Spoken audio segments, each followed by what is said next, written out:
and just evolution in general is so fascinating. You know what's amazing is I talked to Sarah Seeger. There's this whole group of people that look for life. I don't know if you know what exoplanets are. Yeah.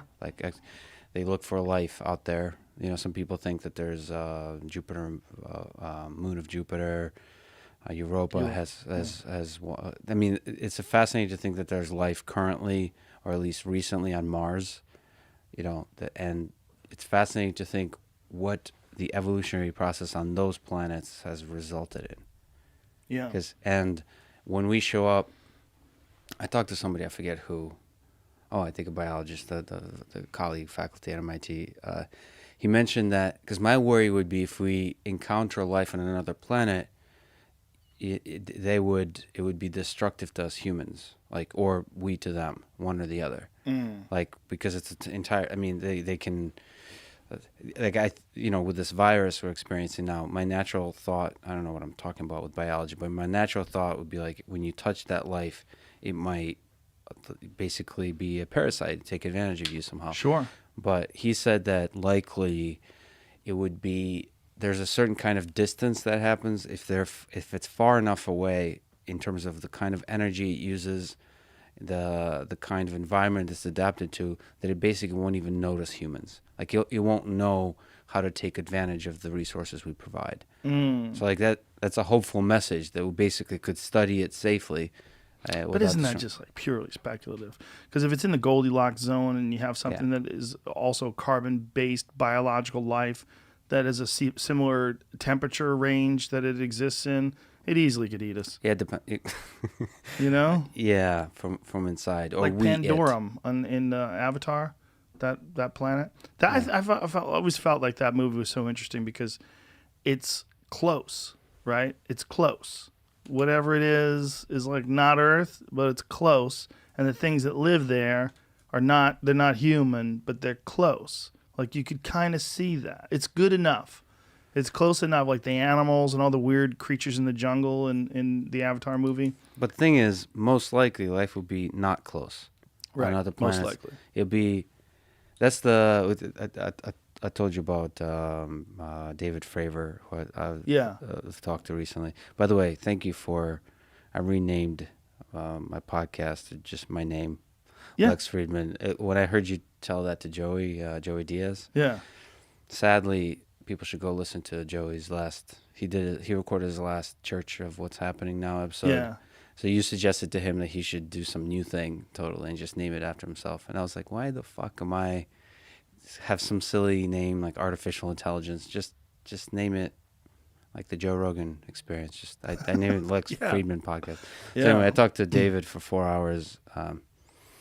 Yeah, why did I bring that up? Because David Fravor, you were talking. Let's explain who David Fravor was. Yeah, he's a fighter jet pilot for the Navy, and he discovered a UFO off the coast of San Diego that, when they tracked it, went from 60,000 feet to 1 feet in a second or less. They don't know how fast it went because it's the blip of a radar. But the thing traveled in an insane way that defies all of our understanding of propulsion, all of our understanding of physics. And this thing also actively was blocking their tracking systems, which is an act of war. If if the Soviet Union or China was doing that, that's technically an act of war. So this thing was doing something that showed that it was intelligently aware of the fact that they are using tracking devices to try to lock in on it. And it behaved and moved in a way that defies all of our understandings of propulsion systems. It didn't give off any heat signature.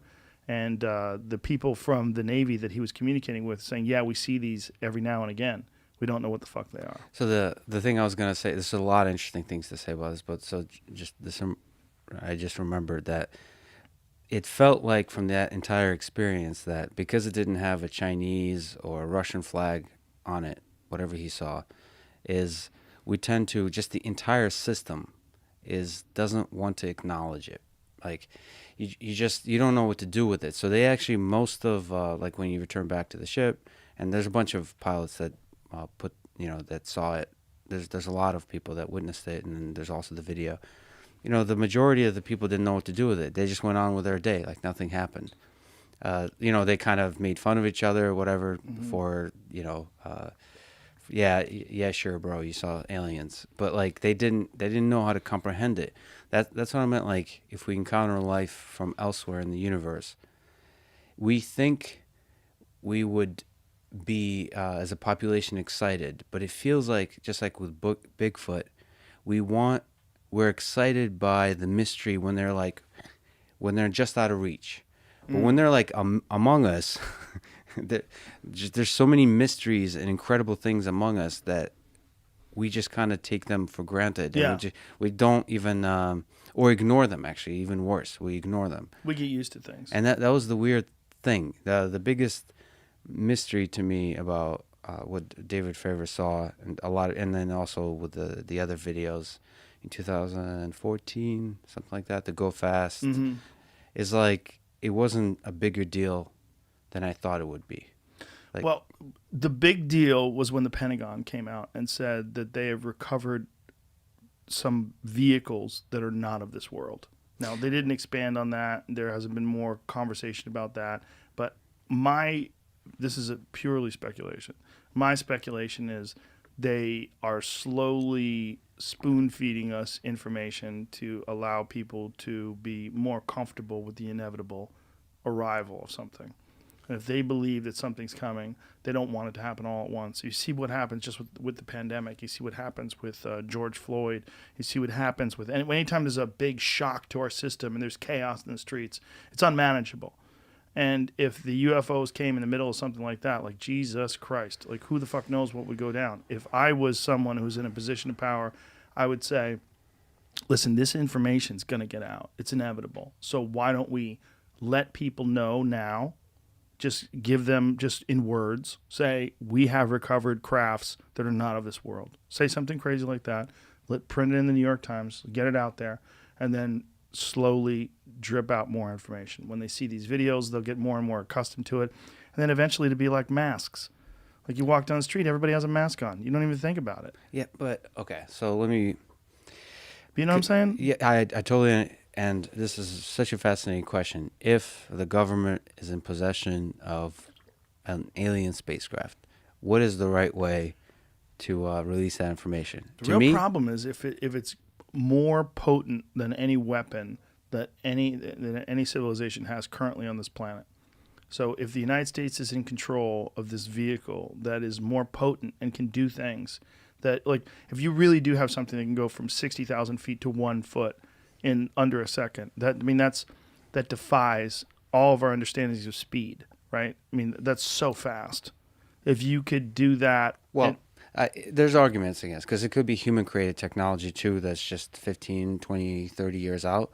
Like the stealth bomber was developed secretly. So what defies, it's our perception of its movement capabilities is Right. what defies. But there could be some tricks on perception that, I mean, that's the whole point with a stealth bomber, is it's difficult to detect. Sure. And so there could be same kind of tricks on perception, that you could just be playing different kinds of amazing secret human-created technology that is able to deceive the human eye. That's a good point. I mean, but the thing about it is they tracked it. It wasn't just that it was the human eye that saw this and it's deceptive, but also like the stealth bomber. You know, the way it's designed, it blocks radar, or radar doesn't catch onto it. I think it is possible that some human-created technology that's so far advanced from anything that we're currently that we currently understand, like in terms of like mainstream propulsion experts and fighter pilots like David Fravor and military people, it is possible that some civilization, one of the big civilizations on this planet, whether it's China or Russia, has come up with something that's above and beyond what everybody knows. But it's not likely. It's not likely that they've made that much of a leap. In your sense, on the other side, if it's alien technology, see, I'm more optimistic. To me, as a scientist and engineer, and actually David Fravor says this too, in this time of pandemic, in this time of like just hard negative news everywhere, there would be nothing more inspiring than the government in an inspiring, like, Neil deGrasse Tyson way, coming out and saying, we have not releasing the videos like they did, which is I don't know if you know, but they just put videos on the website. Like there's nothing. It's just videos. It's just like with like some boring documents that describe like nothing. They're not inspiring. We're not talking about like Neil deGrasse Tyson or like Carl Sagan Cosmos style, like a beautiful, inspiring. What is more inspiring than an alien spacecraft? Look, there's a fascinating mystery here. There's nothing more inspiring to us humans than that there's life out there, intelligent life out there. But how would you handle it? Like, let's imagine. Let's imagine you are the leader of the United States, and you find out, or whatever, the head of the Navy military intelligence program, whatever, whoever you are, you're a person that's in a position where you realize that this thing is from another world, and you have this responsibility to try to somehow or another publicize this. Yeah, Like I would approach it 100% from the perspective of science. Here's a mystery. So forget weapon. Like you mentioned, there's this inclination to think like, how can I figure out a way to use this as a weapon to destroy Russia or China, as opposed to seeing it like going to Mars, colonizing Mars, or going to the moon originally. There is some competitive element, but mostly it's a human pursuit of understanding and human pursuit of overcoming our limited knowledge to sort of unlock mysteries of this universe. From a physics perspective, from an engineering perspective, I would release all the information I have and release it in a way that gets the Neil deGrasse Tyson folks in the loop. So it's almost like an inspiring effort for us as a humanity to understand what the hell this thing is versus let's keep it secret and see if we can use it as a weapon. Well, I appreciate that you think that way because you're a scientist and you're thinking about it in a very positive way to try to expand our education and our understanding of this thing, and maybe we could use it for good. But you got to realize that anything that surpasses any and all technologies that we currently enjoy in terms of fighter pilots and jets and military superiority, if there's something that just is above and beyond all, if everybody has a Model T and you have a Ferrari, or better yet, you have a Tesla, you have a Model S, and everybody's got a Model T, and you're in a race. Like, you have something that is so far above and beyond what everybody else has. It's not really a fair race. It's a joke. You'll dominate. If you have a Model T and the other person has a Tesla and you're racing and the winner gets to decide who has all the food, who gets all the women, who lives in the nice house, like, you're going to win every fucking time, right? Now, if you have a UFO, if you have a spaceship that comes from another planet where they're 1,000,000 years more advanced than us, they've had 1,000,000 years of evolution and technological evolution, dealing with elements that are common on their planet that have to be created on a particle collider here, and they only exist for a brief amount of time. If they have something like that that's powered by something that we can't even imagine, and you figure out how to use that here on Earth, you'll have technological superiority over every other civilization, but every other country. In that technological superiority, it's so funny us chimps are like still talking about our village. We want our village to be better than the next village. When there's an alien civilization that's 1,000,000 years more advanced, right, that can easily destroy us if it wanted to, right, or actually understands the nature of existence in this universe on levels that are like we chimps talk about, like meditation and finding inner peace. Like, it understands on such a deeper level, like the nature of consciousness, the nature of intelligence, the meaning of life, all of that weird stuff that we're so obsessed with. It understands at another level. And here we are thinking about what the Russians are doing versus like understanding that mystery. I think in the face of that mystery of something that's far more intelligent than us, I think we can't. It's a ridiculous notion to think we're anything but one human village. And in terms of weapons, because you said like get all the girls or whatever, I think the weapons thing is the key thing. And we already, at least the major nations, have all the weapons we need to destroy each other. It's like we don't need extra weapons. It feels like it feels like your hypothesis would be like if an alien technology was here and we'd figure it out, we'd be able to have something that destroys other chimp villages an order of magnitude more efficiently than nuclear weapons, thereby having an asymmetrical, sort of from a game theory perspective, power over other nations. And we can tell China what to do. We can tell Russia what to do. That's the perspective from which they're thinking. I'm not even saying that they're thinking that way. I'm thinking a human would think that if they had control of this vehicle. I'm not saying that the aliens would think this way.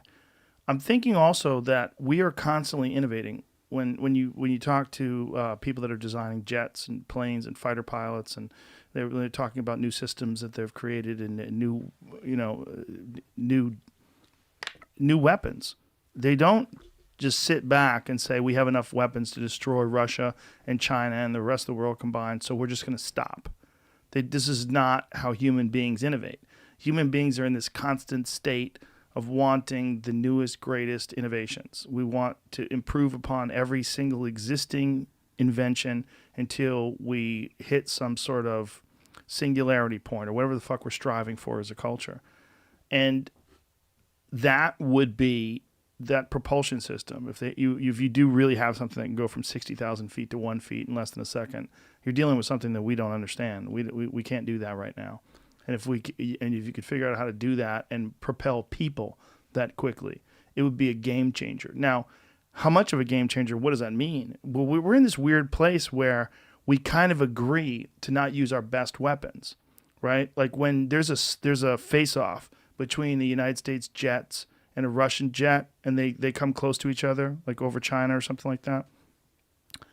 It's weird because we're not shooting at each other, but we're real close. And even the missiles that we have, they're not nuclear. Like but we're involved in a skirmish with another country. But we don't use all our weapons. Like if we approached war the way people approached war in the Middle Ages, we would just nuke the fuck out of everybody that talks shit, right? Yeah. Anybody, what did China just say? What did they just say? Fucking launch those missiles. Fuck those people. Instead of Twitter, it'd be nukes. Yeah. Exactly. So we're already in this place where we don't use our best stuff. So if we had something that made us fly better and fly faster, the real question is, how much would that change the world? I don't know how much it would. If we got in control of some UFO and we're able to get to China quicker, how much of a difference would that make in terms of like the way they responded to our military? We're in this position now where there's multiple countries that have the ability to destroy other countries. There's Iran has some sort of a nuclear program. Pakistan has a nuclear program. India has a nuclear program. Of course, the United States, Russia, China. There's many countries that have the ability to fucking wipe out huge numbers of the population like that. Just launch. Just one crazy, psychotic leader who just decides to just, listen, we're going to fucking make our mark here. Everybody together on 1, 2, 3, go. Boom. That's terrifying. Such a difficult, you talk to Snowden, it's such a difficult ethical question. Like if I actually had that information, I tend to lean a little bit on the side of it's the duty of every American to leak that information, to take it and make it public. But I understand that it takes a huge risk of destroying the world because evil people can get their hands on that information. That's the Bob Lazar question, right? Well, wasn't that Oppenheimer's dilemma?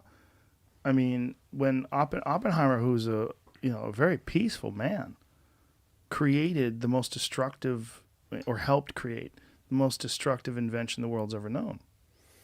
It's a conundrum, right? Like, but doing so, did he prevent a lot of other death because Germany would have gotten it or Japan would have gotten it and they would have used it on Europe. They would have used it on the United States. Is that possible? That's the argument, right? That there's a race going on, that people understand that splitting the atom is possible, that nuclear weapons are feasible, and whoever gets them first is going to have a massive advantage. We got them first, and therefore, we became the preeminent superpower. But what if we didn't? What if Oppenheimer was a dummy? What if there was a bunch of knuckleheads working for the United States, and the Russians and the Germans and the Japanese were all working together, and they came up with something far better? Obviously, the Russians were against the Germans in that war, but I mean, you fit together any superpowers at the time. If they got together with their scientists and they figured out a nuclear bomb first and just dropped it on San Francisco, well, how much would the world be different now? Yeah, I mean, and Russia. I mean, Stalin is a complicated figure, Yes. so he was on the side of the United States at the time, But evil as fuck. but evil, and if he had nuclear weapons, it's a whole nother discussion. Yes. And it's actually quite surprising to me that we got out of the 20th century alive. Yeah. So from a perspective of Oppenheimer, I think he probably wondered if we're going to destroy ourselves within the next decade, no matter what happens. When you have weapons that can destroy all of civilization, especially now with hydrogen bombs, Mm-hmm. it's complicated to talk about anything like alien technology. Yeah. because- Well, I think that's probably, I mean, if I was an alien and I was paying attention to Earth, that's probably why I would visit. Yeah. I'd be like, these chimps are in this weird stage of evolution where they're still chimps. They're still behaving like territorial apes, but now they have nuclear technology. They have this very crude version of literally the power of the sun.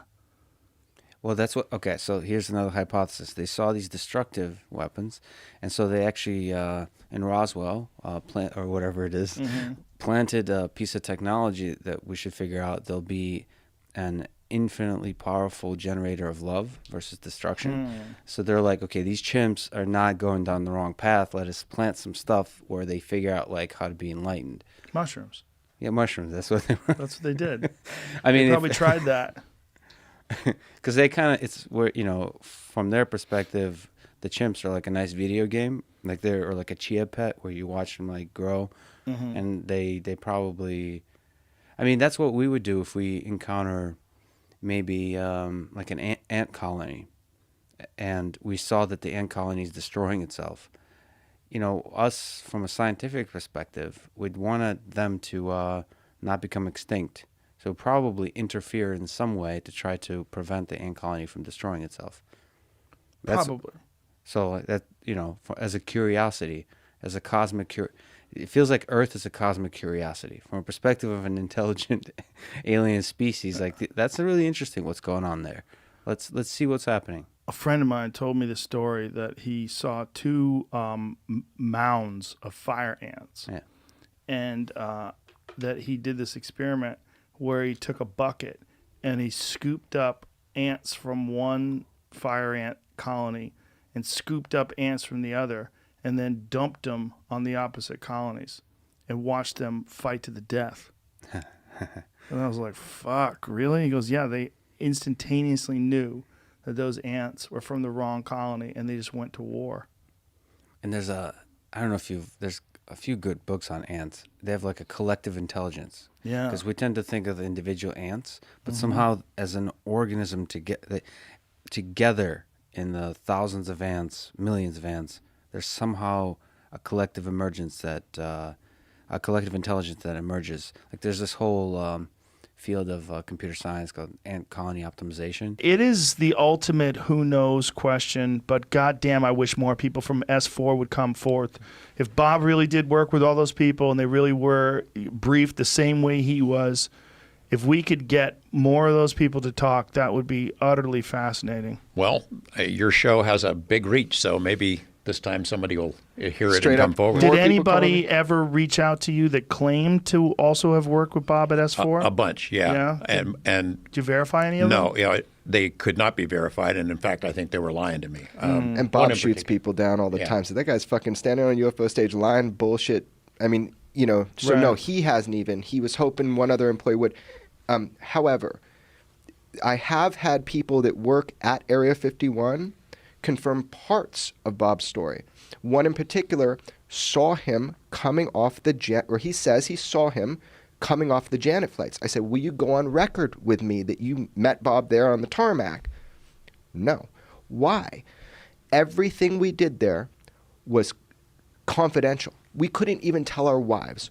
Why would I go on record with you? And if he did go on record, he'd probably get harassed or arrested or... Yeah, he can't even tell you what he ate for lunch out there.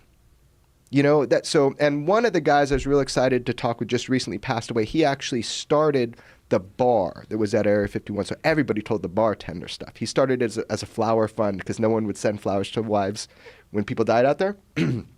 But my point is, people have come forward to George, to me. A lot of people are lying, but it adds up over time, man. I got more than 24 people who have come to me with bits and pieces of the story, who had worked out at Area 51 that I confirmed were out there. Security people who had seen a disc under a tarp in a hangar. Different people had worked there at different times, 50s, 60s, 70s, and 80s, who had little pieces of the story, not to confirm Bob. And then there was one that I pursued. I don't know if you want to keep going on this, but sure. I had pursued this guy. I was trying to find in the early 90s people who were in a position to know about what goes on out there, and I found one. And he had been active in the nuclear weapons program. He had worked for EG&G. He had EG&G had the contract to manage Area 51 from the beginning, all the way through the first 30 or 40 years of it. And so I started basically stalking the guy. One of his sons was a state senator, and he had told me, he confided to me, that you got to ask my dad about UFOs and aliens. And another son had been an FBI agent. So I stalked the guy, introduced myself. There were a couple of public events where I would just show up. And he finally got confident enough in me to invite me to his home. And he gets out these scrapbooks, and he's showing me these stories and clippings and photos from the nuclear weapons program. And I'm watching and taking notes and stuff. And suddenly he closes the book and he goes, "You're not here to talk about this nuclear weapons, are you?" I said, "No, not really." And his wife walks in and she says, "Oh, you're not going to tell him that stuff, are you?" And then he started telling me. And then over the course of 2 years, I would meet with him, have a cup of coffee somewhere. I couldn't take notes. I couldn't record anything, but he told me the story. Now, this guy actually is someone that you've had reference to on your show. Remember Annie Jacobson, her book about Area 51? Yeah. Well, it's the same guy, but the story that he told me was different than what he told her. He said that they eventually told me that they had a live alien out there, that I could not go public with this until after he died, that they had craft, that it was in a special spot. Originally it was at Indian Springs, which is now Creech Air Force Base, and then it was moved to Area 51 when 51 became active, and that there was a very small group that tried to analyze this stuff. They didn't know where it was from. They didn't know how we obtained it. He said this thing was alive, and that they eventually were able to communicate with us, and told me that he was going to make a videotape and he was going to make it available so that after he died, I could have it. Well, suddenly, 2 or 3 years later, he totally changes his story. What had happened was there was a congressional investigator. His name was Richard D'Amato, and he worked for Senator Robert Byrd, and he oversaw black budget projects. And he got onto this UFO story from Whitley Strieber. And so he was assigned, find out what the deal is. So he went around the country, talked to different researchers, and came to me and wanted to know about Area 51 and Lazar. So I told him a story, and I told him about this guy. And he got permission for this guy to violate his security oaths and talk to him about it. And they had multiple conversations, and they went to the founders of EG&G, the company, and it became a dead end. But after that congressional inquiry, this guy completely changed his tune. So he made up this story, which is the one that you heard from Annie Jacobson, that what crashed at Roswell was a Russian technology, Nazi technology, flown by the Russians, containing little concentration camp victims who'd been experimented on by Dr. Mengele. Completely ridiculous, story. But I think he got scared. He was a real guy in a real position to know, and had shared with his family some of this information. I think the story that he told me was legit. But if he made the tape, which I think he did, I didn't get it.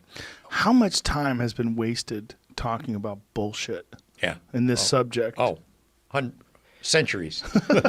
Centuries. That's part of the problem, isn't it? People just make shit up. Yeah. And the more fanciful and ridiculous, the better, unfortunately. People pay more to hear that and consume it. I had an operation one time after the Lazar thing, somebody who was targeting me, and he had other people helping him. that can convince me that he had worked out there with live aliens. And I'm getting letters from his, supposedly written by his neighbors. Hey, you got to check this guy out, Dr. I'll just say X. He was taken away by armed security in the middle of the night. I think he has something to do with aliens. And from out of the blue, then suddenly I am at a planetarium event, and I'm going to speak about UFOs at some event at this community college. And the guy shows up in a men's room. Hey, my name is Dr. X, standing there at the urinal. You're not doing a story about me, are you? So no, who are you? What? This was a concerted effort to get me to believe that he had worked out there. And it went on for a couple of years. And of course, it was complete bullshit. When I finally did dig into his background, I was able to document where he had worked and what he'd been doing through most of his life. And it was just like a fantasy role-playing thing. There's some shit going down with UFO sightings. Oh yeah, I think yeah. it's those videos we've played before. Well, yeah, I but don't know that they were new. But here, they're I'll on- send it to you. I've been following this stuff. Yeah, it's hold on a second, Jamie. This thing. All right, I just texted it to you. Pentagon officially releases UFO. This is the tweet. It says, new Pentagon formally released 3 mysterious UFO videos captured by Navy pilots. The already leaked videos showed what DoD insists on calling unidentified aerial phenomenon, moving at incredible speeds and performing near impossible maneuvers. This is a weird subject because it's one of those subjects where people automatically dismiss it because it's been so touted by kooks. There's so many wacky fucks that have talked about UFOs that anybody talking about UFOs has to be out of their fucking mind. But then when you see these videos and you see them performing these impossible tasks, like these things are moving in a way that we've never seen anything move before. Flipping upside down and sideways, moving at insane rates of speed. Like, they don't know what these are. Yeah. Aerial phenomena. What's interesting, though, is I was reading one of these stories, and they passively mentioned that the sighting was near a U.S. naval technology station of some sort, like a top secret development. And I'm like, That could be one of two things. Either it's developed by the people that are at that base, or they're monitoring the people that are at that base. These aircraft, we call them aircraft, are displaying characteristics that are not currently within the U.S. inventory nor any foreign inventory that we are aware of. Maybe they see this shit that's going down with China and all the ships being moved and like, listen, you fuckheads. the aliens? Yeah. Maybe they're like, listen, you fucking morons, you territorial apes. I'd like to think that, but You don't think so? Manhattan Project, man. I mean, the U.S. has probably got some crazy motherfucking weapons. You know? Could be, but the Manhattan Project was also coincidentally right after they started detonating bombs when the aliens started showing up. That's what they think, right? Yeah, well, that was when the bulk of U.S. sightings started jumping, and worldwide, I believe, too. You know, maybe we've slowly been getting more and more information about this. I've been actually reading a lot of these stories over the past several months. More admissions from government, more release of documents, and more sightings. So there's been a big, I don't want to call it, well, a lot of people murmuring that April was going to be the month when we finally learn the truth. April's almost up. It's almost up. It's almost up. We got like a few days. Nah, man. The 27th? You know what I used? More days is left. Do you know? 30? Do you know about what happened? Do you know about the O'Hare Airport sighting? Which one's that? So this was, I think, in like 2006 at Chicago's International O'Hare. A UFO came down and hovered above. I can't remember which terminal it was. It hovered for a few minutes, I think, and then shot straight, punched a hole in the clouds. Everybody saw it happen. Now, I had just quit working at O'Hare around this time when the sighting happened, so I had friends who were still there. I had a friend tell me that when this UFO came down, people on Mannheim Road, which is the road on the side of O'Hare, got out of their cars, like just stopped at the light, got up, and were looking and staring at it. And that the people who were working, where we worked for American Eagle Airlines, walked out of the rooms and were just staring at it float and then shoot up and punch a hole in the clouds. And you know what they said? Weather phenomenon. So there's a photo of it. A pilot took a photo of it. This is back when very early phone cameras, so it's a very grainy, awful picture. There it is right there. That's not it. No, that's super fake. I think I don't know what no. that is. I'm trying to These are all guess. people trying to fake it. It's really hard to find. That one is not. That one might be it, but I don't think so. It barely looks like Chicago anything. O'Hare UFO sighting 2006. Is that it Yeah. right there? I do not believe those are it. No. So Well, click on that article. See what it says, Jamie. That's just some blog. that one might be on the left, but so many people try exploiting this stuff for clicks and for views, and they make these fake photos.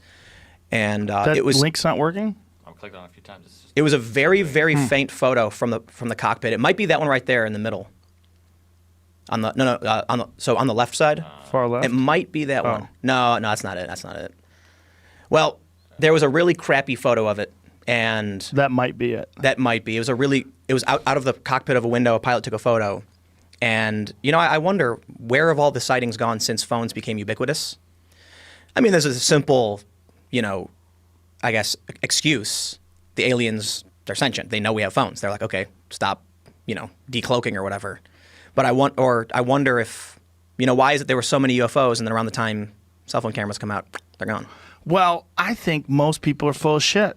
Yeah. Yeah, I think most people like to pretend they see things that don't really see things, but Yep. I don't think that excludes the possibility. It's not like it's not like these things are mutually exclusive. Like people are full of shit, therefore aliens don't exist. I think aliens could be real and people are full of shit. And I think that it's very rare that they visit us. But if they Why do, would they? well, how often do scientists go to the Congo to study chimps? I mean, how many people do they send Let me- to the bottom of the ocean to look for new life forms? How rare is it? Let me trip you out. Okay. On that idea. We put decoys up for animals. Animals can't tell the difference. What if you've actually met a decoy person and you couldn't tell the difference? Maybe it's you, bro. Maybe it's me. That's right. And Aliens that's put why me you're here. able to work so much. Oh yeah, I'm a robot. You don't get tired. No. So you're interested in news and disseminating factual evidence. Because what I'm actually doing is collecting a database for the aliens. No, but I thought about this because I saw a photo on Reddit of a puffin, I think it's called, the bird, and they put up a fake puffin, and it's because I think they're called puffins. It's because the birds don't like nesting in places where they're alone, and so by putting the decoy there, the other birds would start coming, and like one bird showed up and was hanging out with the decoy, and I'm like, could you imagine like you see like we put duck decoys in the water, we do duck calls. And the duck's like, ooh, hey, fly honey, I'm going to come over and check this out. And it's like a wood block. Could you imagine like seeing like a beautiful woman or someone you're attracted to and being like, ooh, look at that. And it's really like an alien decoy just to like probe you and like better understand you or something? Well, the decoy, just the term decoy is weird because decoys are used for hunting. Like turkey, it's turkey season right now. Yeah. And the way most guys hunt for turkeys, they take a rubber turkey. You put that fucker out in the middle of the field, and then you hide behind a bush with a shotgun. You go, bark, bark, bark, bark, bark, bark, bark, bark, bark. And then the Right. turkeys like hear it, and they come over and they try to get some pussy, and then they get shot. So what if, you see some dude and or it's like you see it for you, it'd probably be a, beautiful woman. You want to get that pussy and, and then she's going like, hey, come over here. And you're like, oh, hey, me. And And then, then I get eaten. no, they just, take you up in the ship, probe you and I learn don't about think your they butt. need to. This is the thing about putting things up your butt. I'm Most just kidding, man. doctors don't even do that. Like they have MRIs now. Don't aliens need to probe you in your ass? I think it's just what everyone's afraid of. They're afraid of things going in their ass. So that's what they think is going to happen if the aliens get them. They're going to freeze me and touch my ass. Somebody Woo. told a dumb story back in the day, and it was the most sensational version. Everybody had to have it, so they were like, "That's what they went with," Maybe, or maybe they do that to keep your mouth shut. They Or- fuck you in the ass just so you keep your mouth shut. Or some dude actually got abducted, right? Yeah. And he comes back, and he's like, "They think they won against me. They think they beat me. They put stuff up my butt. They're weirdos." Do you ever hear They're the weirdos, not me. story of Betty and Barney Hill? No. It's the very first UFO abduction story. It's an ancient story.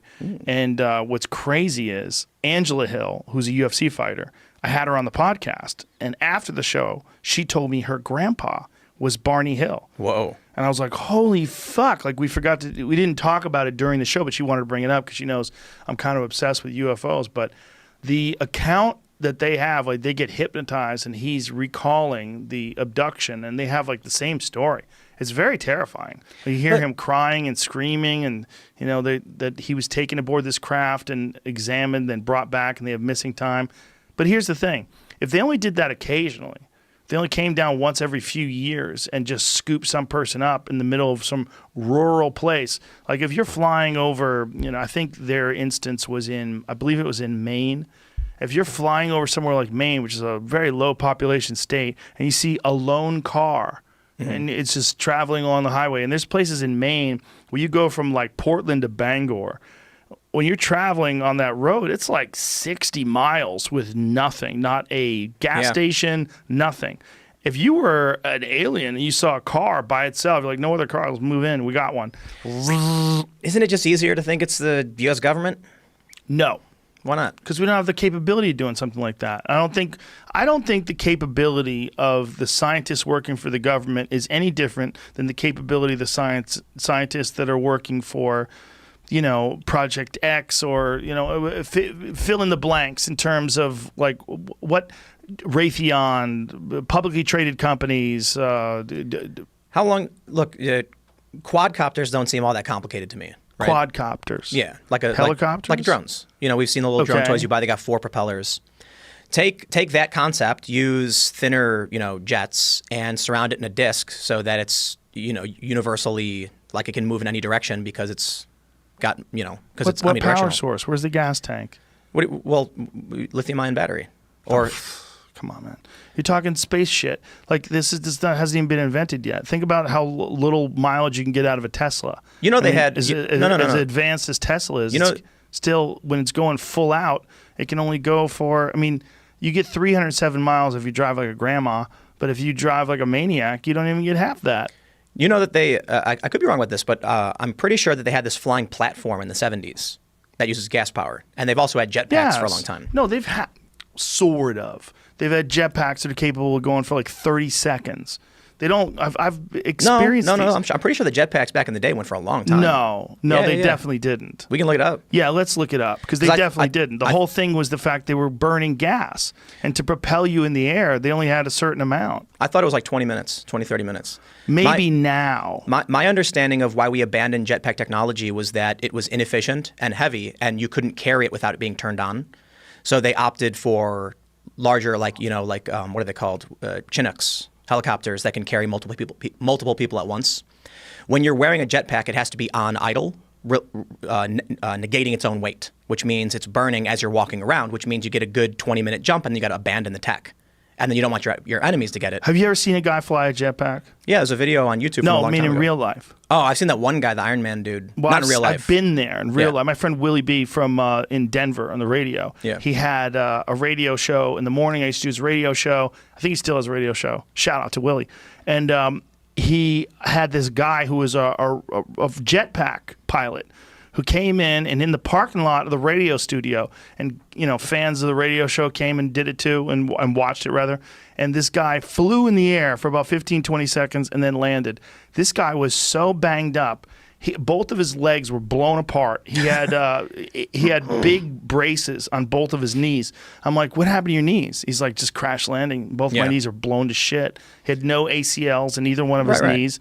But Well, that's what I'm saying. It's good Jetpacks. for, this is back then. It was Right. good for about 30 seconds. 30 So- seconds of flying. Well, so the point I was trying to get to is if you take something like a quadcopter, you could absolutely fuel it with gas or It'd be whatever. loud as fuck. But it would depending on how you mitigate It'd be the an noise. engine. It'd be an engine. Yeah. It'd be loud as fuck. And you'd hear from the quad rotors. Yeah, but what these people are describing is nothing like that. These people are describing things that are silent, that go from 0 to 1,000 miles an hour in a split second, things that defy physics right. as we understand them. Yeah. This is not something that I think that the U.S. government has. If you look at like Elon Musk company, Project X or SpaceX. SpaceX is right now one of the premier civilian companies, private companies that's making rocket ships. They fuck up all the time. Totally. They're in the middle of innovating all the time. He's one of the smartest people on earth. He's one of in terms of technology, he knows as much about propulsion as anyone, and they still can't get it right. They're still trying to figure it out. They're trying to come up with something that could be viable in terms of commercial space flight, and they're working on it daily. And these people are the brightest minds we know of right now that are in this jet propulsion space travel business. There's, Virgin's working on something. There's a couple other companies that are working on things as well. And then you have NASA, which worked the best they could come up with was the space shuttle. Right. Do you think that there was something way better than space shuttle that they just never used, and that they had, and they kept it on the back burner, didn't want to let anybody know, but the way they would use it is they would pick people up and erase their memory and toy Experiment with their on them? asshole? That's crazy. Well, That's less likely than the hundreds of billions of galaxies. Just in our own known universe, right? Each one with hundreds of billions of stars. Each star with who knows how many fucking planets. That's somewhere out there that's something more advanced than us. Maybe 1,000 years, maybe 1,000,000 years. But that's figured out how to come here. I got the same question then. Why hasn't anyone discovered them? Why has SETI failed? Search for extraterrestrial intelligence. Why Pulled up haven't the nothing. chimps invented guns? They've started using more tools, but Right. Why haven't they invented guns though? I don't know. So why hasn't SETI found UFOs? It's the same fucking answer. They're not advanced enough yet. It's a real simple answer. The industrial age is pretty fucking recent. Right. I mean, you think about when people invented cars. You're talking about 1800. That's really recent. And we've plane only used flights, radio- 1800s. High power radio transmission is only in the past 100 years or so. Right. Well, you ever seen the movie Contact? Maybe. That's an old one, right? It's Jodie Foster and Matthew McConaughey. It's based on Carl Sagan's book about contact with space and with aliens, and how it's going to go down. I think I did see it recently. I can't remember. Interesting take on it. But Oh, the yeah, idea wait, is that they've received the signal that we sent out way back, in the day. Actually, when the first broadcast signal was Hitler announcing the Olympic Games, the start of the Berlin wow. Games, and that this was the first signal they got. It was a really controversial moment in the movie, or controversy, in the plot, with that once they were trying to decipher the image that was being sent, they realized it was Hitler. Yeah. The first thing they see is a swastika, and they're like, "What the fuck is this?" They sent it back to us? And then they had to realize, oh, no, this is the first image that we sent out to space. They wouldn't be able to understand the political or historical context of this. And Well, so I got a few. There's a few issues I see in terms of aliens and Earth contact. Right, we are substantially more connected, in an evolutionary chain to ants than we are to any alien. So we can't communicate with them for the most part. We kind of can. We understand how they communicate. But when an ant sees a superhighway, this is someone else's quote. They don't think twice. So it's possible there are aliens that have superhighways right above us. We can't tell what it is. Same as a dog doesn't understand other than stay away from it. But one of the issues I think is often neglected in the conversation about aliens is we assume aliens would be on a very similar planet to us. We assume that they would have some kind of gaseous atmosphere. Perhaps it's a liquid atmosphere. And one of the things that I would ask of a researcher, because I'm not the expert, is the fact that we have the proper balance of oxygen in the atmosphere to manipulate fire, which allows us to separate elements and then create computers and components and fuels, wouldn't exist on a planet without the same atmosphere we existed okay, in. stop. I can answer that really easily. Yeah. There's no known propulsion system for any of these crafts. These things are not using fire. They don't have a heat signal. They don't know what they are. They don't know how they work. I don't mean propulsion. I mean the separation of elements, the manipulation of elements, right? So we melt things and separate them and break them down. They don't believe that that's how it works. No, but I mean, like, how do you even start from? I'm sure there's an answer.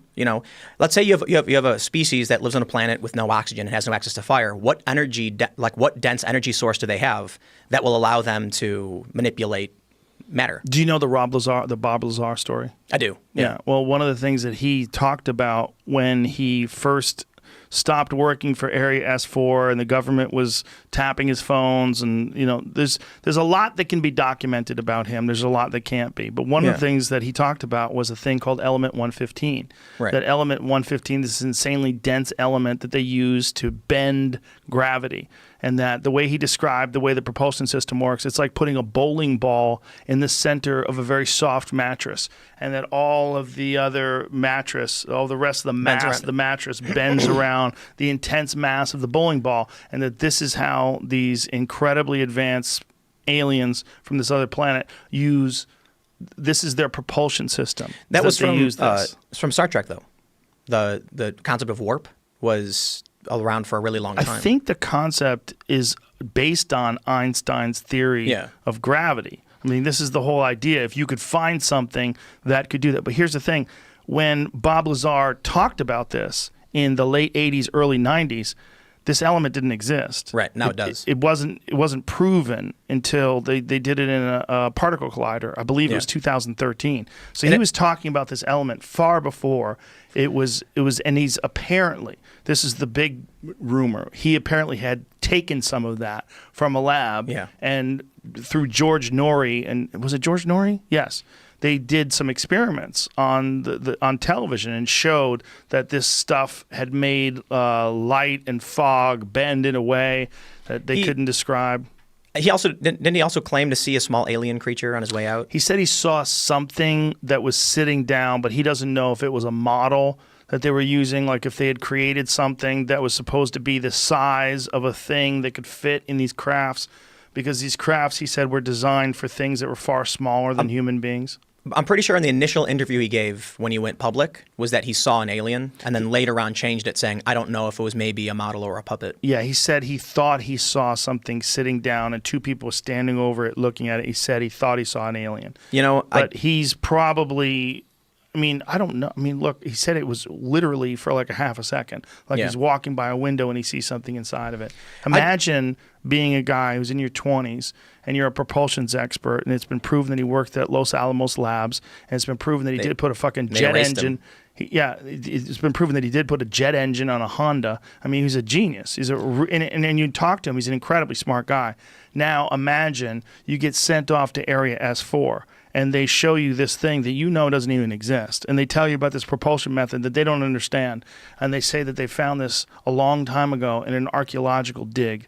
And they want you to back engineer it because you're a propulsions expert, and they're running out of options. They've been studying this for decades. No one knows what the fuck it is or how you can make it work.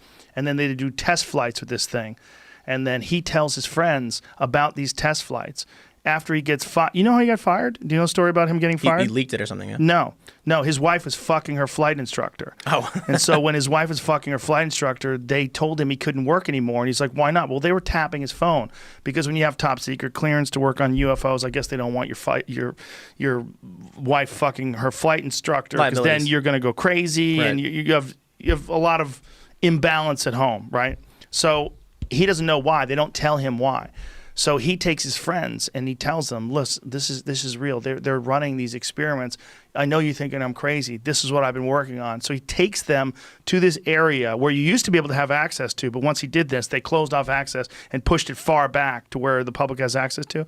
And he showed them these things doing these impossible maneuvers in the desert, in the night sky. This I remember. And so then he gets arrested. And so when he gets arrested, he was in fear of his own life. He goes public and tells this whole story. And then they erase his past. They erase his social security number. They erase his education background. Even though people that knew him and knew he worked at Los Alamos Labs, he takes George Norrie of a tour of Los Alamos Labs, knows the people that work there. They all say hi to him. He takes them on a tour around the laboratory. Shows them around, shows them the devices they use for biometric security. And I think the one thing you can't ignore is that there was documentation that he did work at one of these places. Yes. And they later claimed he didn't. Yes. And like I think I was watching the thing on, maybe it was Netflix. I think like he promoted that, right? It was on Netflix. They show the paper like we found it. Yes. Like he clearly was there. He was in the employee register. Yeah, right. Yeah. No. But you know, for me, man, I'd love to believe it all. He's been insanely consistent about that story. Yeah. For 40 years. I want to believe. You know what I mean? Or 30 years, whatever it's been. Yeah, I want to believe too. That's the problem. Man, Pixar didn't happen. I want to believe, but that's nonsense. Pixar, it didn't happen is nonsense. Well, how do you what about Neanderthals? No, what about dinosaurs? There's no pics. I'm more so joking, right? What I mean is, show me the evidence, right? I get it. Let's, the challenge with any theory. I don't like saying conspiracy theory because they're not always conspiracies. Is that people want something to be true. And so they end up looking for things to justify what they think it already is. Of course. Instead of starting with what you've got and trying to figure out where it goes from there. But when you start with what you've got a guy who was living in Vegas, was taking these flights out to Area S4, knows the place, knows it inside out, can describe it very accurately, also worked at Los Alamos Labs, describes that very accurately. Right. Yeah, it proves he worked there. Yeah, but it also proves he's also a legitimate scientist. But what when you talk to the guy, he's a brilliant guy. He's not a nut. Right. But what? Are you saying aliens? That doesn't mean aliens. No, I'm just asking. So It doesn't mean aliens, but that's what he was told. Right. What he was told is this is something that has come from somewhere else, and they're trying to figure out how to work it, how to use it. What if we're in a simulation and this was something that was leftover code, or it wasn't supposed to be placed in this certain iteration? Or what if there's multiple dimensions that we don't have access to, and that these things do? Now, I'm not in. Believe it or not, I'm not into UFOs. I don't follow stories or Even after your experiences? No, I'm fascinated with the technology, and it irks me like every night I go to sleep that I don't. That it was my own doing essentially that prevented me from continuing on in the project. I mean, it's that to be on that cutting edge of technology is so alluring to me. Right. But by the same token, I don't really care that there's aliens or where they come from. I mean, the prize is the technology, and that's what I'm fascinated by. But so I don't listen to UFO stories and that sort of thing. But George Knapp is, he's the guy that has the contacts and tries to thread everything together. And what he recently told me is he found, I don't know, it was either documentation or people that he spoke to. It's that the existence of this project, the project that I was on, it's something that they seem to take out every 8 or 10 years. So that's a very specific memo, and this is actually, this is the first time I'll be very clear with people about it. It's a big topic of conversation right now. It's called the Wilson Memo. You can look it up. Admiral Wilson met with a scientist who's actually was featured in one of my films. Everybody has been debating whether or not this document of a conversation with a sitting admiral at the time is a real document. It's an actual conversation that happened, and this document is real. Everybody wants to know. The world is going crazy right now in the UFO world. I'll tell you straight up right now, I'm in the position to know, and it is a real document, that it is real. So the conversation you read in that conversation was had. I can't attest to every... You're not being very clear. Sure. Please. No problem. So there was a document that is circulating right now that is really big. It's going around everywhere. People are asking and wondering. What is this document? It's called the Wilson Memo, is how you can find it online, or the Wilson Leak. There it is. Jimmy's got it. The Wilson Memorandum. Use of human Is volunteers. that No, it? I just no, wanna no. make sure that was it. Yeah, No, that's not it. Okay. Yeah. Okay. So Admiral Wilson meets with this scientist, and they have this discussion, oddly enough, at special projects at EG&G. And if I remember, the document is from 2001. I'm telling everybody right now, it's real. And we'll see. My history is pretty good with saying if something's real or not, right? So here we go. The document comes out. They meet at EG&G Special Projects. In 1989, they stumble into a problem. This happens. They put the technology away, and then they bring it back out and see if material science has caught up and if they can make any progress. So this document kind of talks about this process. The big thing I get from it, and a lot of it's vindicating to Bob, and one of the things it's vindicating, besides the EG&G thing, is that private industry, so this guy's an admiral, and he says, I found out about your SAP, your Special Access Program. I need to know about it. And he's going to a private part of industry, and he is denied access. And he says, I should be running this program. And they were able to deny him access. So I think the takeaway here is, check it out. I'm telling you that is an actual correct, that is a leak. Now, everything said in that document, I don't know. What are you talking about? What is said in that document specifically? It's between a scientist and an admiral that are sitting, and they're having a meeting, and they're talking about the search for the UFO subject, the search to get special access program access to all of these different things like reverse engineering programs. So in this document, they talk about it. I believe that this document, the person that went was employed by Robert Bigelow, one of the guys that has a couple orbiting satellites and all that stuff. He's the guy who owns Skinwalker Ranch.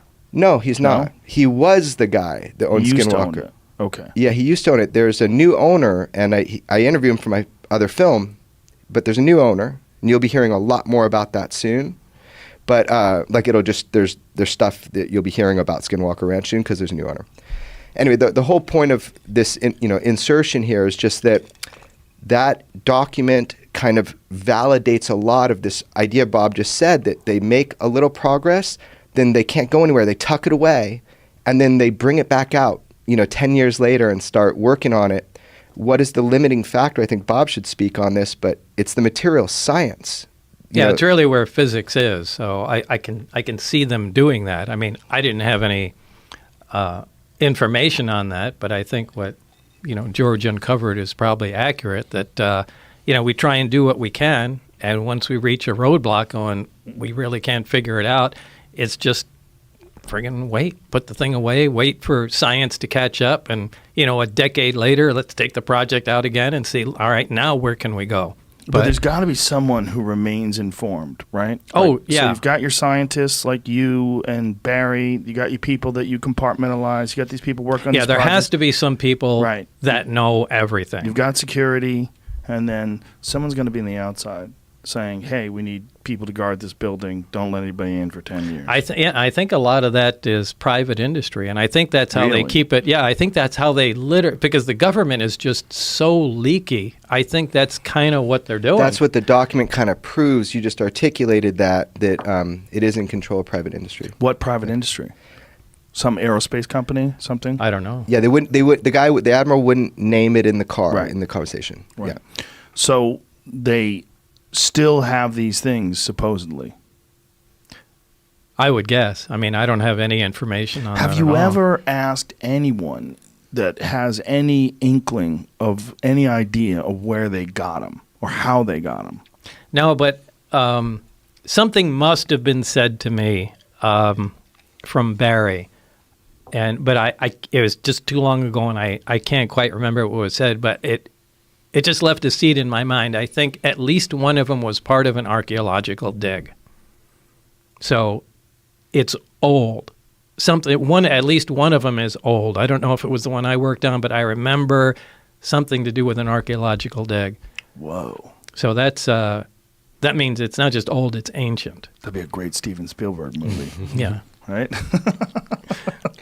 As all of it would. Yeah. Yeah, that tripped me out when he said that for the first time. Yeah. That's a freak out right there. Just a couple of dudes with some brushes looking for a Tyrannosaurus Rex bone. They hit metal. And when did they find it? That they have 9 of them. Yeah. Well, and how could we have not heard about that? What about the guys with the brushes? How could you uncover something like that? And Joe's newspaper at home does. I mean, they said it on that first day. Oh, you mean the Roswell Daily Record? Yeah, the one you told me. Yeah, I have a cover. What is this here, Jamie? This is the document, but I had to do some digging to find it. Yes, it's just kind of, so this is where they meet at EG&G, and this is Admiral Wilson, and there's a lot more coming out. Now, I want to be clear, George didn't put this out. He didn't leak this out to anybody. This is, I can tell you how Who recorded this conversation? So this was an employee of, at the time, Robert Bigelow. And this is in 2002? Right. Do you remember when he had that government contract called OSAP, the world all knows about now, and he had NIDS that studied the ranch? So that $22 million, everybody is saying it was for ATIP, Advanced Aerospace Threat Identification Program. The $22 million was for OSAP that was pushed through Congress, 3 congressmen, right, an astronaut. It was pushed through. And that's what that $22 million, by the way, they spend more money on Viagra every year than they do studying UFOs, if it was just this program, which I think is funny. They probably make a lot more money from Viagra they probably than do from UFOs, too. Well, you never know how it seeds into population. But anyway, this program, this is what was the mother program. So it got the $22 million. And really, it was to study Skinwalker Ranch. Oddly enough, that $22 million all was inspired by the phenomenon they were seeing at Skinwalker Ranch, because the scientists, they're seeing vehicles come through like a space in the sky. Yeah, we went there. I went there with Duncan. Yeah, we interviewed a bunch of people that seemed full of shit, but a couple that didn't. It was very, very interesting. Totally. And if you look, I spent a lot of time in the area. I'm not talking about those stories. I'm saying there were scientists hired by the government, right, through Bigelow to study the ranch because they thought it was important. And, whatever. The point is that $22 million was to study that. Then we have ATIP, which is like an auxiliary kind of program of military sightings, like Commander Fravers and that sort of thing. This document is just one of those things that has now come forward that through the Bigelow studies, it was government funded, and then it was personally funded and then government funded. It's just one of those things that kind of shakes you, because you got this military guy who can't get access because of the private industry that's holding these non-terrestrial materials, that they can't study it. So that's the claim right now. Give it some time, let people dig more into this. It's fascinating, man. I want to talk to you about the story of the crystal skulls themselves, because there's this strange sort of folklore attached to them, and then there's a lot of people that believe that it's all horseshit and that these were created by modern people and buried underground in order to... Well, my understanding of it is, there you go. Sure, yeah. Yeah, indeed. That's just the citrus model, the crystal driver. There were 13 heads, and it was purported that the Navajo, the Anasazi, the Mayans, the Aztec each had one. The most famous one is the Mitchell Hedges skull, which was found in the Yucatan by Anna Mitchell Hedges. She reached into a cave. She was with her grandfather, and it was around 1926, and she reached in, and there was an oilcloth covered item in there, and she pulled it out and opened it up, and there was the two-piece detachable jaw Mitchell Hedges skull. Beautiful skull. The Hewlett-Packard engineers did a test on it in the 60s. They said it could not have been carved by a lapidary, by tools. It had to have been polished over hundreds of years, over centuries, to get to the shape that it was. So they said it was a polished item. Let's see. There's the Mitchell Hedges skull, the Phyllis Newman skull named Max. She says, wasn't that later decided by some people that this was not the case? I'm gonna exactly get to that point, because of course it's important. It doesn't affect my business whether they're fake or not. These were beautiful artifacts, and we've recreated it beautifully. But it's nice to know the true story, and I have a kind of a thought on the theory either way. So there's the Phyllis Newman skull named Max. She has to put it in the closet because it talks to her. There's one. Wait. Hit the brakes. I'm going to have to hit the brakes a bunch with you. You're an excellent talker, sir. Oh, well, I was inoculated with a gramophone needle at birth. I could talk a taxi dispatcher into a vow of silence. I could talk an air raid siren to scrap. But and you're obviously Canadian because you said slag. Yeah, there you go. I used to date a Canadian gal. She loved that term. Oh, wow. That's another tangent, Canadian gals and Canadian guys.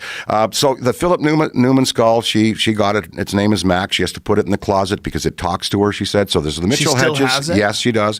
Phyllis has that one. Then there's the Mitchell Hedges skull that's in Indiana. The man that took care of Anna at the end of her life eventually had it and got it. It sat in Grafton, Ontario for many years, and I never saw it, but people said when they walked into the room and she uncovered it with the cloth she kept it in, that there was an immediate feeling of well-being and healing coming over to look at the original Mitchell Hedges skull. There's one in Mexico City. It's one of our minis. It's got a cross stuck right in the top of it, which is, that would shatter a crystal if you did that. How that cross got there, I don't know.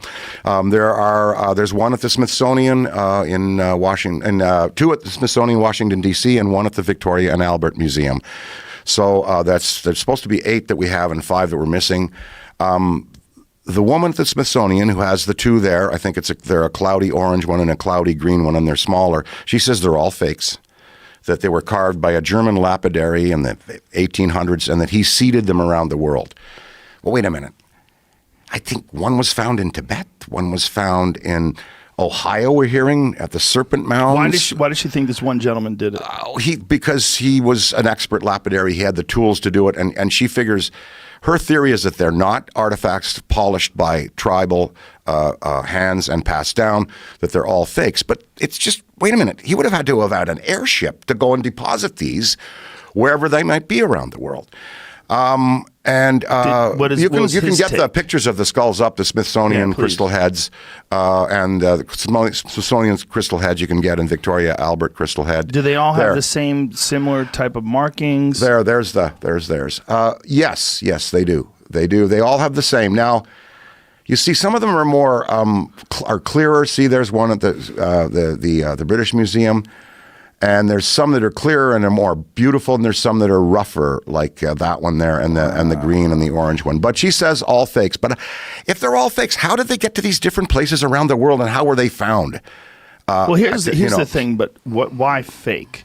The word fake is very strange, because it's like they are certainly real carved crystal skulls. But were they real from tribal ancestry? Right. That's the question. Who made them is the question. Who were made they them? From modern Western and people? And how?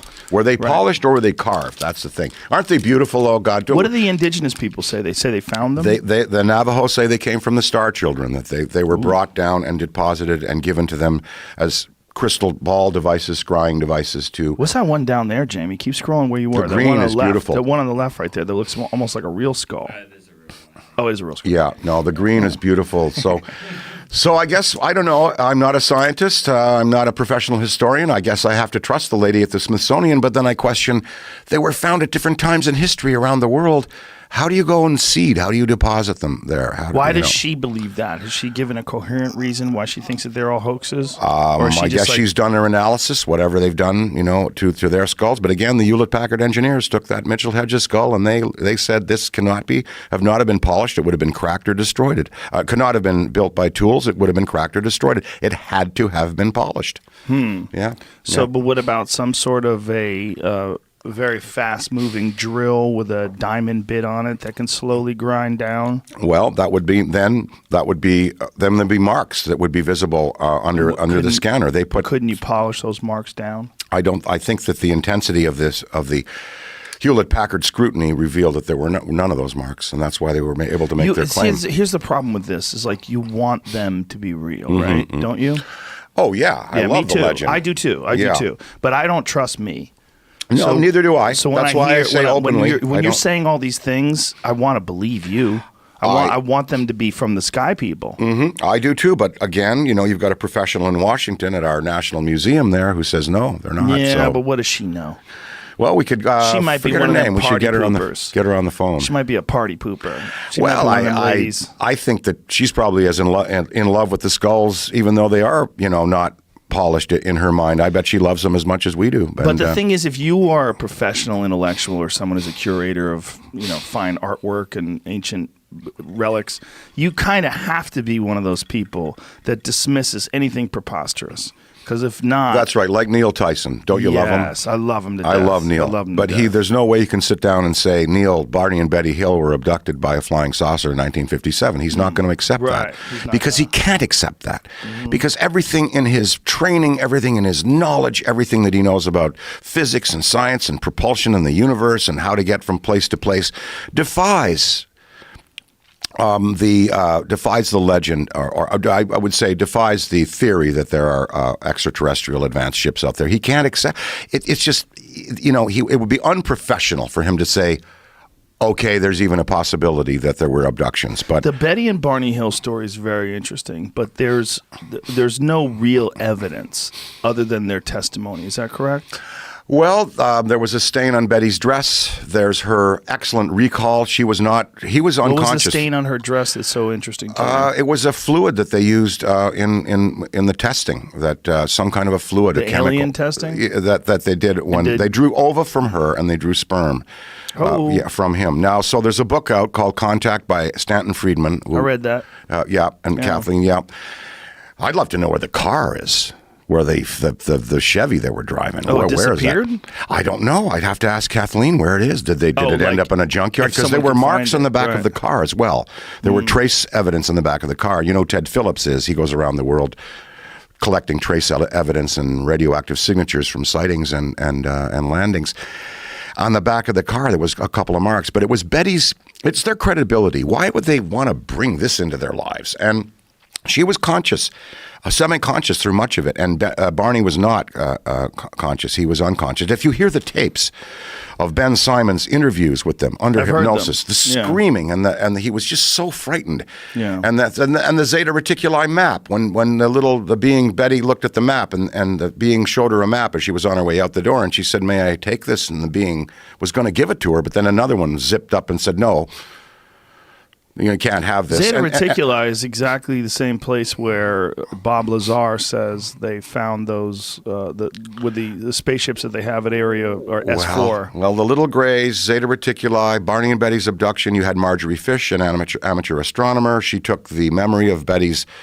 Betty drew up the star map, and she did a three-dimensional scale model of that part of the universe and was able to identify Zeta Reticuli 1 and 2 and accepted by astronomers. So that map that Betty saw aboard that ship had not been seen on Earth before. And Betty has history of astronomy or no studying it? No, none of it at all. And interesting things like when they got back to the house, the house was open and the keys to the house were on the table with leaves so that they might have dropped them at the site and the beings returned them. Now, you know who Bud Hopkins was? Yes.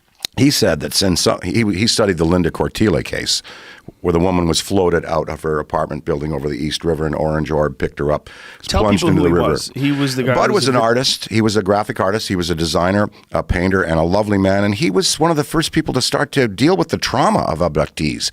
He got a reputation for being able to interview them, hypnotize them, interview them, and get their stories and empathize and sympathize with them. And he said that in some cases that he studied, the beings would grab a man from somewhere in America and grab a woman and out of their cars, out of their clothes, put them up, test them, draw ova, draw sperm, fluids, whatever they were doing. And then the woman would wake up in the man's shoes or a different car, or almost as if after the beings were finished with them, I don't care where they go now. Yeah, I put them back, that kind of thing. He said that was the oddest phenomena. Like releasing a trout. Yeah, that's Like right. if Well, you I think that's catch it. a trout, you catch a big rainbow trout and you're fly fishing and you got a barbless hook. Most people, if you go to Montana, go to the Gallatin River, shout out to the Gallatin. Beautiful. Gorgeous place. People catch and release because they appreciate that the trout are there. They'd rather go buy halibut from a store and not eat the fish because they want the salmon to be healthy. They want the trout to be healthy. Well, so they love catch that. them. And then they release them. But if you're a brown trout, well, brown trout are invasive. But if you're a rainbow trout, and someone catches you, and they take you on some 200-yard run down this river as they're trying to draw you in. It's a big 9-pound rainbow, catch of a lifetime, right? Beautiful time. And some guy pulls it on, it takes pictures of it, like shows it, and then releases it. And then this thing's like, how the fuck did I get here? What am I doing outside of my universe? Yeah. What am I doing in this other dimension of air where I can't breathe? Precisely. Yeah, and that's that's catch and Catch release. and release with people. Travis Walton says, you got to think of them as just people from over there.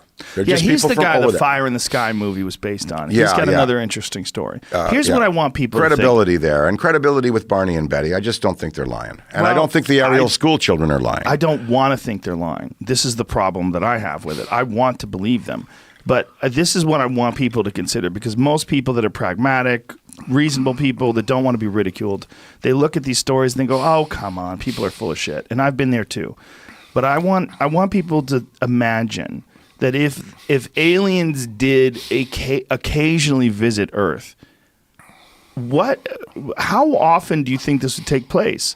And how it would be very infrequently. And if it was happening, these would be completely unique, unusual occurrences out of nowhere, where someone would come down, they would do something, and they would be leaving the person with this thought and this memory and this inability to describe it with normal words. If you were taken aboard a spaceship and you were some reptilian beings that were 3 feet tall were running experiments on you and you were paralyzed, and then they released you back on Earth, what words do you have available to you to describe this experience in a way that, like, if you tell me, hey, Joe, I went whitewater rafting with my kids. It was a great time. It was so fun. We got to see eagles, and it was gorgeous. And then we had lunch at this beautiful little cafe. What a great day. I can envision this experience. I can see it. But if you tell me, hey, man, we went camping, and I woke up, and some alien had a finger in my the ass. Allagash, the Allagash incident. They went camping and they disappeared. Quite a few of those, right?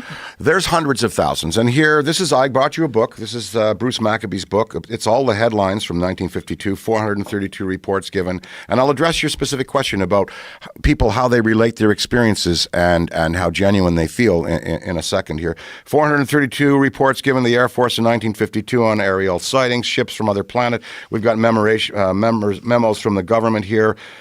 Former Army pilot sees flying saucer by daylight, whatever was cited here. July 30 stories, fighter pilots at Newcastle say alert for more saucer reports. These are newspaper.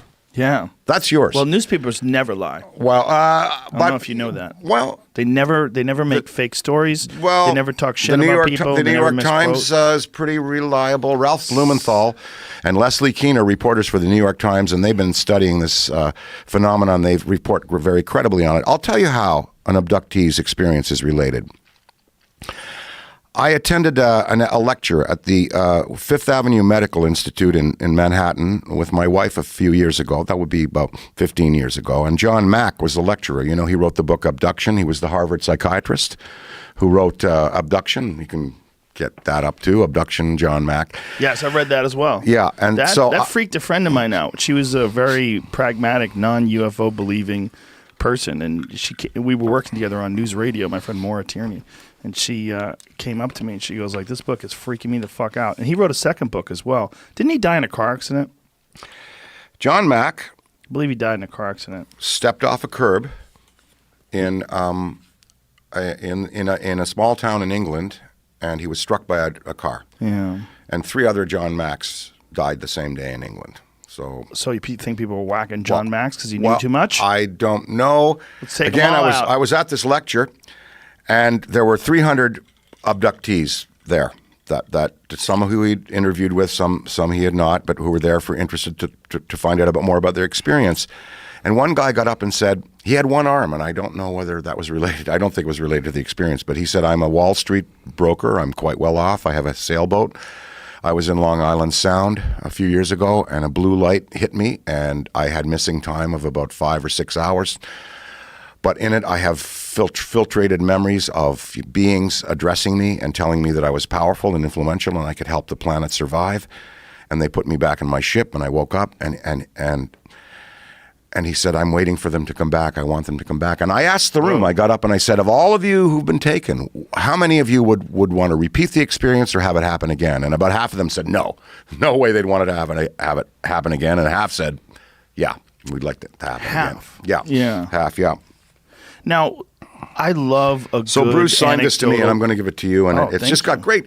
It's got great headlines from the 50s, which was a massive time for saucers. You know that famous Yes. photo of the saucers over the Capitol, the glowing lights, and yeah. See if you can find that photo, Jamie, because it is quite Yes, interesting. July 1952, Washington Do you sightings. think this was initiated by the detonation of the atomic bombs at Hiroshima and Nagasaki, where they decided, okay, these fucking monkeys are doing some stupid shit. We need to go down there and see what's up and see if there's imminent danger to the cosmos. Let's find out what kind of capabilities they have. Because if you listen to Lazar, or if you believe the work of Zecharia Sitchin, or any of the people that believe that human beings were engineered, that there's the reason why there's this giant leap between us and the rest of the primates on the planet is because something came down and manipulated our genetics.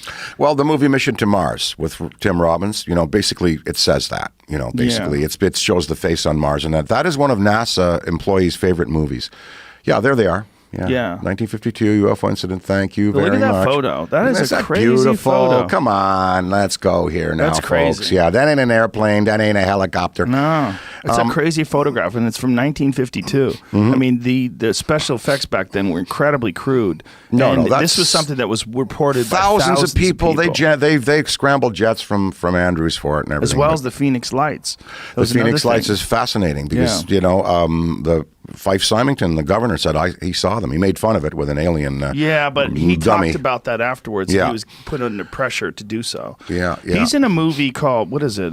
There's a documentary on Netflix. It's available that he's in. That he talks about the pressure that they put on him to make light of that incident, and he talks about his own personal experiences with seeing some sort of triangle-shaped craft that was enormous, the size of several football fields. It was flying overhead, that was completely silent, and how it freaked him out. I think The triangle and delta crafts are very, very interesting. But the Tinley Park incidents of the 80s, and with Sam Maranto as the investigator there from MUFON.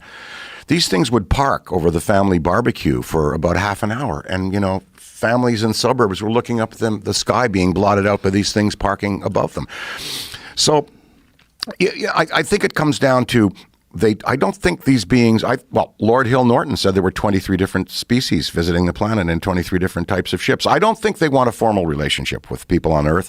They want an informal, secret relationship. I think they probably have one with elements of black elements of the Air Force and the government. You know who David Sarita is?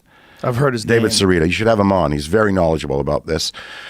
His theory is that the Roswell event may have been precipitated by the Trinity explosion because there was such an interdimensional disturbance of the atoms being split and that explosion. There was that saucer there that went down in 47 may have been influenced somehow negatively by that explosion. Now, Stanton Friedman didn't buy that. I loved Stanton. He just passed away there. He was the expert on Roswell. Yeah, I'm upset that I never got to meet him before he died. He was so credible an and interesting so great. guy who believed in UFOs, but believed most people were lying about them.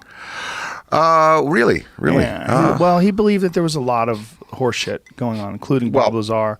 He thought Bob Lazar was full of shit. Again, why would Bob go out there and do that and compromise his life? Well, let me tell you something. After talking to him for 3 hours and then having dinner with him the night before, I used to believe I had the best bullshit meter in the world, but as I've gotten older, I've gotten more honest. I didn't see anything. He's an incredibly smart guy, and he's not a guy who's like seeking out attention, and he's not profiting from this. In fact, just his demeanor and everything. Jeez, he's like an accountant. He's a legitimate scientist. Yeah. And I've talked to him. One of the things that I engaged him with when we had dinner, we talked about science, just science in general, and we talked about all sorts of different things. And he's a scientist. He's a legit scientist. I've talked to a lot of them. Yeah, I know what kind of person he is. And they just hassled him again. There, they rated his nuclear isotope. They think he has element 115. That's what they think. Wouldn't we all love to have that? Yeah, that's what they think. That's some artist created that thing up there with element 115. And element 115, indeed. Well, if you get a little sliver of that, that would be pretty exciting. Yeah. He talked openly about it in the 90s that he had managed to weasel some away from the Area S4. And they think that he still has it. Yeah. But there were some experiments that he had done that George Knapp had actually filmed that had showed some really bizarre distortions using this stuff, and then it was able to. I got to remember exactly what it did that they showed, but they did some experiments with like steam or smoke or something like that, where they showed element 115 emitting some sort of vapor. Well, no, it was emitting some sort of a field. Oh, where you literally couldn't physically touch this stuff. Mm-hmm.